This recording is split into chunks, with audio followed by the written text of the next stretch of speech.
হাতে যখন হ্যান্ডওভার করে দিল, আপনি যদি সেই সংস্থা টিআইবি নামক সেই সংস্থাটার রিপোর্টই যদি আপনি দেখেন, তাহলে দেখবেন পর্যায়ক্রমিক ভাবে কিন্তু, এটা আমার কথা নয়, এটি তাদের পরিসংখ্যানের কথা, পর্যায়ক্রমিক ভাবে কিন্তু নেমে এসেছে।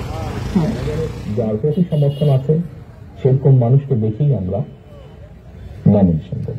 সেখানে তৃণমূলের মতামত কতটা প্রাধান্য পাবে? অভিযোগ যে তৃণমূলের মতামত প্রাধান্য কম পায়। না, ব্যাপারটা এরকম না। দেখুন, গণতন্ত্রে স্বাভাবিক যখন এই গণতন্ত্র আছে, কম্পিটিশন করেই কিন্তু নির্বাচন থেকে প্রতিযোগিতা করেছেন, কিছু না।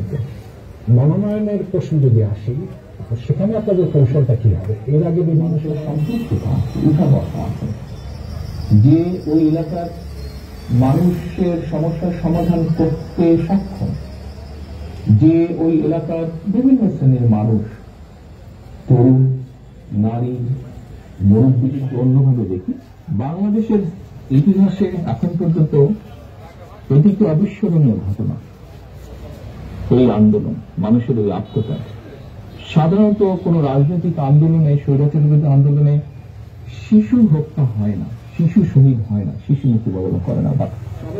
আমি যেহেতু বাইরে থেকে কাজ করছি, আমাকে যোগাযোগ নিশ্চয়ই মনে আছে যে টেলিফোন সিস্টেম বা অনলাইন সিস্টেমের কি অবস্থা করে তুলেছিল। কাজে কারো ভূমিকাকে আমরা ছোট করে দেখতে চাই না, খাটো করে দেখতে চাই না। আমি বিশ্বাস করে দৃঢ়ভাবে আমি মনে করি জুলাই আগস্ট মাসে এসে জনগণ সকল গণতান্ত্রিক রাজনৈতিক দলের সাথে অংশগ্রহণ করেছে। শুধু কি আবার আপনার দলের কোন কোন নেতা বা সমর্থকরা আপনাকে একমাত্র মাস্টার মাইন্ড হিসেবে আখ্যা দিয়েছেন। আপনি কি নিজেকে আন্দোলনের মাস্টার মাইন্ড হিসেবে দেখেন? সেই প্রত্যাশিত নির্বাচন জনগণ চাইছে, সেই প্রত্যাশিত নির্বাচন যখন অনুষ্ঠিত হবে জনগণের সাথে, জনগণের মাঝেই থাকবে ইনশাল্লাহ।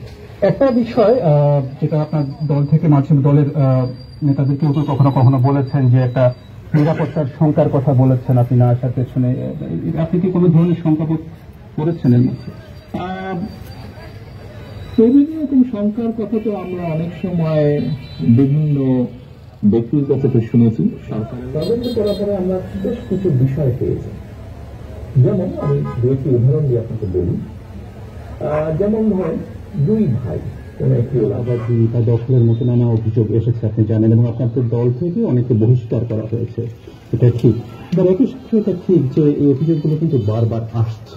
এটির সিদ্ধান্ত তো বাংলাদেশের জনগণের, বিএনপির পক্ষ থেকে।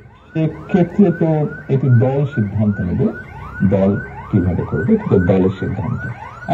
সাবেক প্রধানমন্ত্রী এবং আপনাদের দলের চেয়ারপারসন খালেদা জিয়া, তিনি কি এই নির্বাচনে কোনো ভূমিকায় থাকবেন? তাকে কি আমরা নির্বাচনে কোনো ভূমিকায় দেখতে পাবো?